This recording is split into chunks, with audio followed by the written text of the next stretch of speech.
Okay, so an interesting opportunity has come up. It's winter time. That's my heater. Oh, great. I just turned off. How convenient.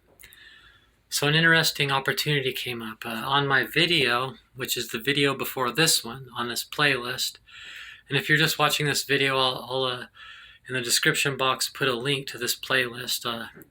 This is towards the top of the playlist, my thesis statement playlist.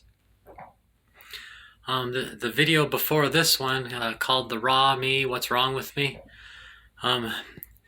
First of all, for someone to comment on that, it's kind of like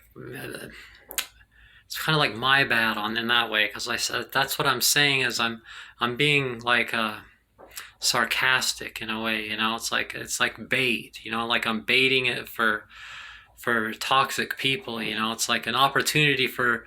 I'm trying to give you things that you can use against me, kind of like, that's kind of what I mean by what's wrong with me, the raw me. I'm trying to say, like, I'm trying to confess all the things that you're going to think is wrong with me. So before you figure it out, I'll just tell you what's wrong with what I mean is what people would think is wrong with me, But first of all, just to even comment on that is not saying a good thing about that person just right off the bat, because there's something, nobody's perfect, and the kind of person that expects people to be perfect, that's like a huge red flag for a toxic person. That person's probably a terrible person,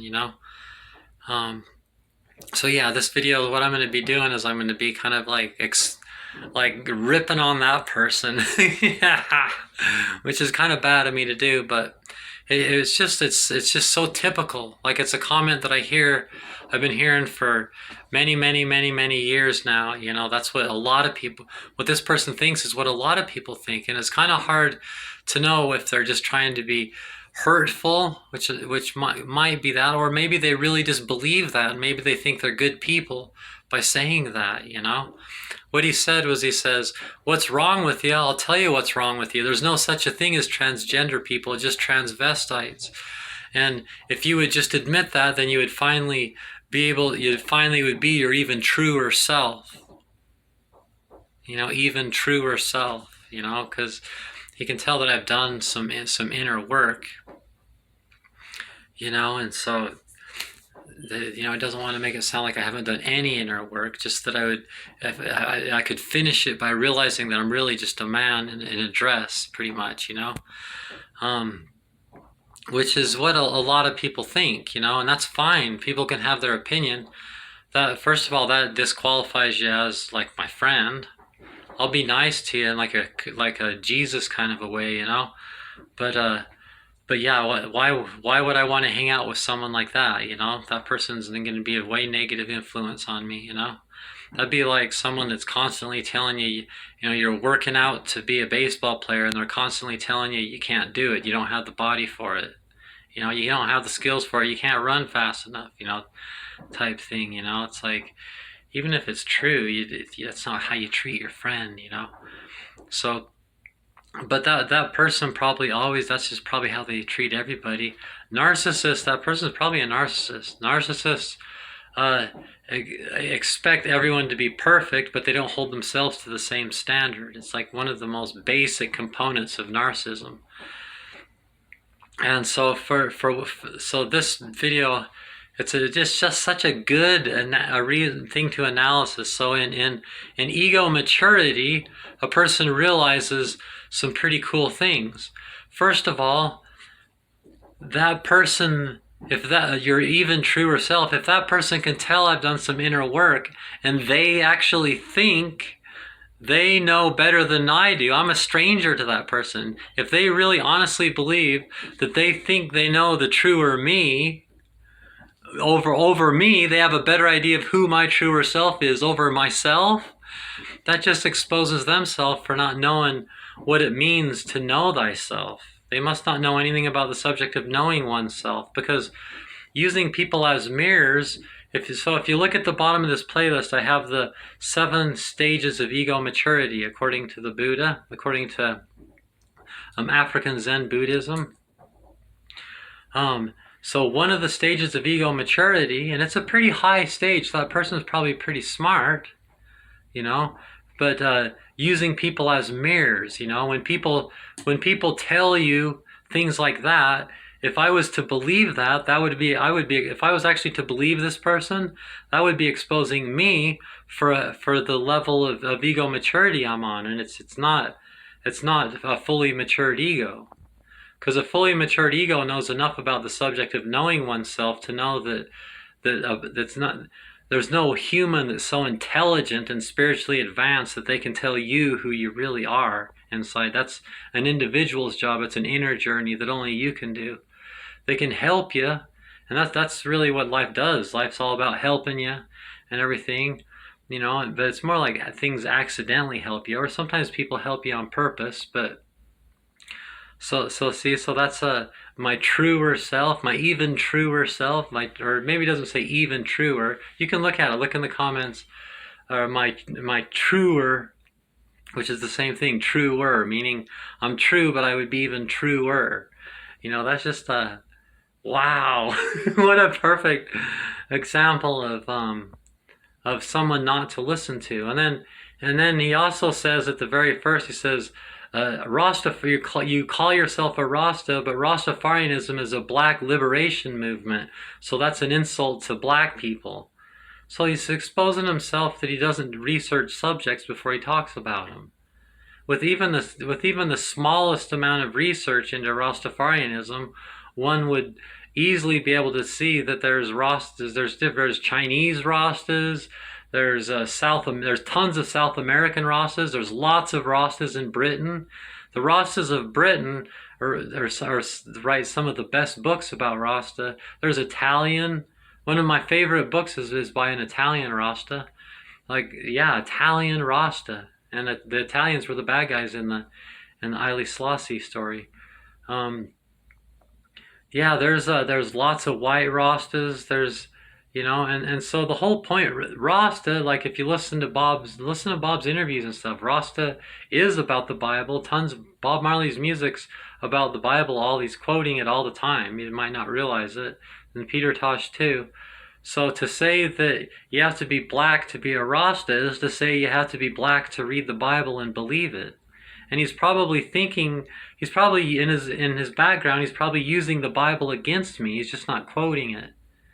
So that's like, see how that's hypocritical, because that's it's like, so he doesn't understand the subject of Rasta at all. He doesn't understand the subject of knowing oneself, and the behavior to say that shows that it's probably, one of the problems with narcissists is they can't introspect.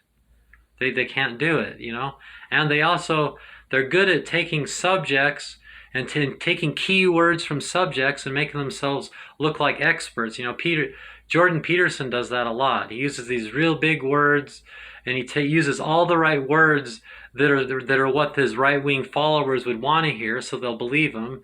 Throws in a couple boo-hoo cries, and then throws in a handful of words from people that know a lot about that subject, But then, like when he talks about transgender people, since I'm transgender and I know a lot about that subject, that's how I figured him out. And at first I thought he was smart. I'm like, wow, that's pretty good. I found a new person to learn from.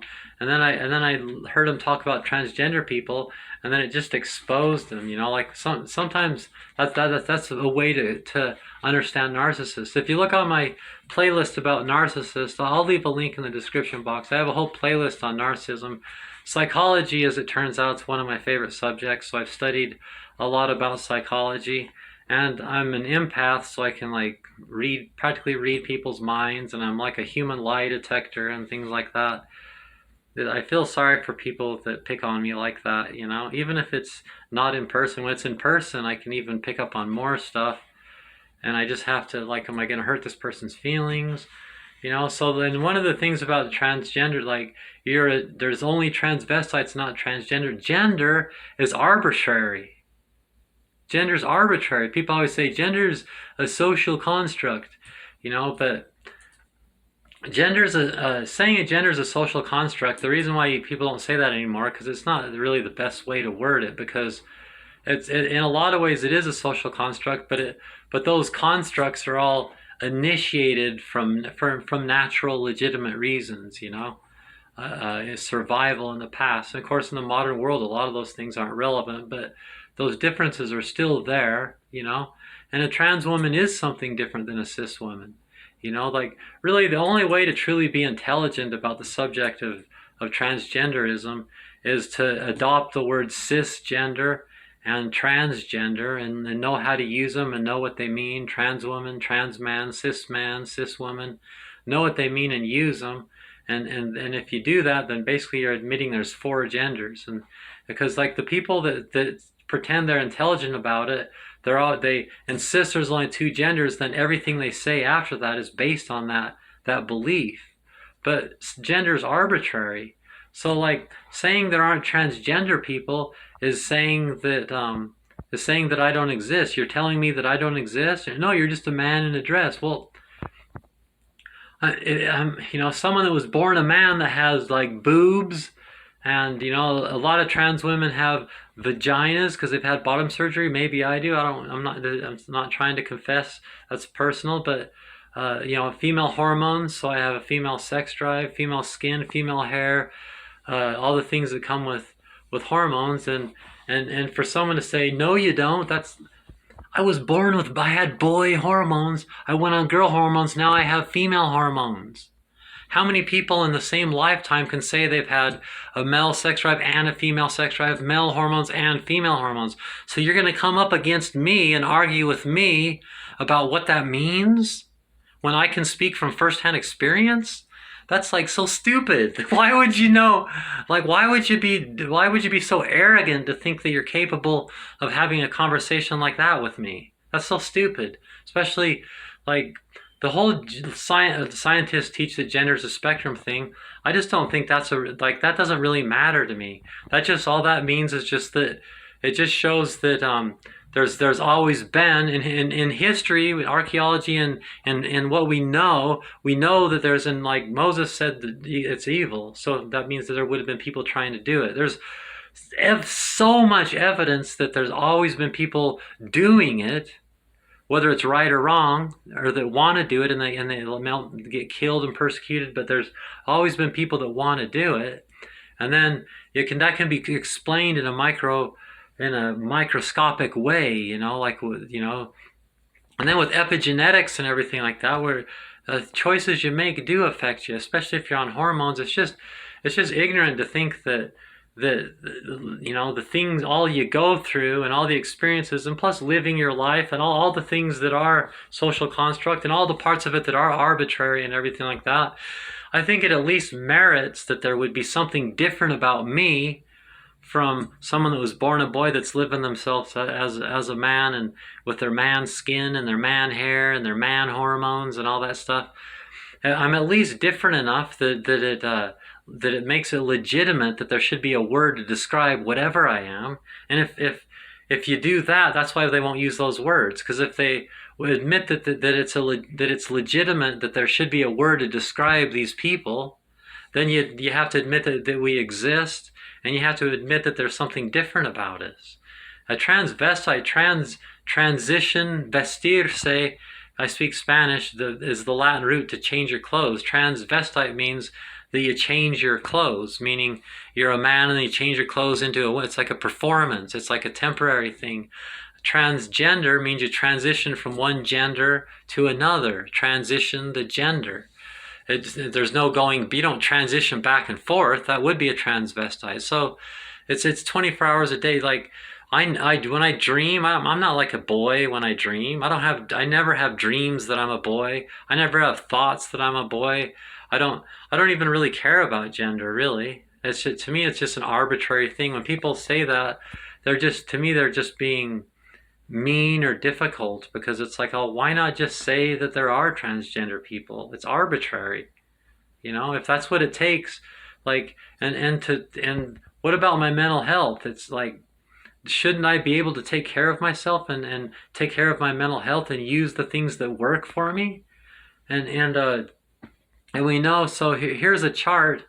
See, on this chart, it's kind of hard to read, but if you look on this chart, you can see that statistics show that the gender surgeries and hormones and the therapy and all those things work.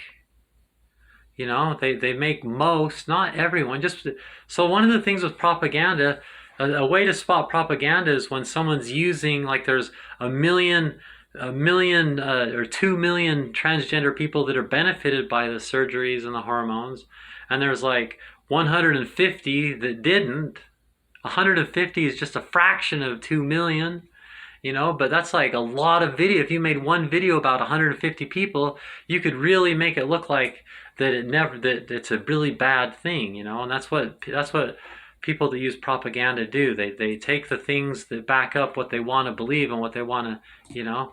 And then using the Bible against, like, learn the Kabbalah, learn the Hebrew language, learn Judaism believes in reincarnation. The heaven and hell thing isn't biblical, and God's not a man in the sky.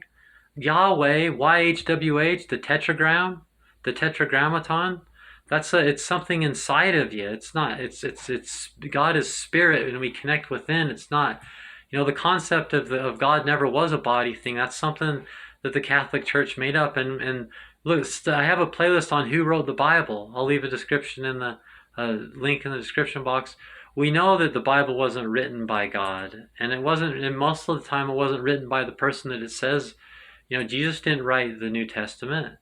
It's just you know, you can believe that if you want to, but to walk around enforcing it and telling people how they should live their lives because you believe there's a man in the sky and a book is the Word of God, and all these arbitrary things about gender and thinking that you know who a person is better than they do, when that means you don't know that that's an introspective thing. It's not something you can do for a stranger that you don't even know. And plus, that's rude. Rude is weak, you know, like, you go around, like, I've had people part their way, you know, and they're just anxious to tell me that I'm not ugly, you know, and in their heart, they're probably, well, that's implying that you would be beautiful if you would just admit you're a man. Imagine if I did that. Like, think about what they want me to do. So if I, like, did all these surgeries and made all these changes and brought my body back into a man body and lived that way and dated women and did all these things, like, how would I wouldn't have any self-respect. And people, like, how could anyone respect me after that? Even how could I respect myself? Like, and what, like, that's like, and so, like, I believed other people. If you don't do the introspective thing correctly, it's a backfire. Like, that's just like, you know, like, they haven't thought things through. They haven't had enough empathy to imagine what they're implying and what they're saying a person should do. And like, literally, I left a note. If you look at the comment I put after that guy, I said I could literally write a book about what's wrong with your statement. I could easily write a whole book, and I could probably come up with an entire psychology book and teach a course in college about all the things wrong with that person's comment.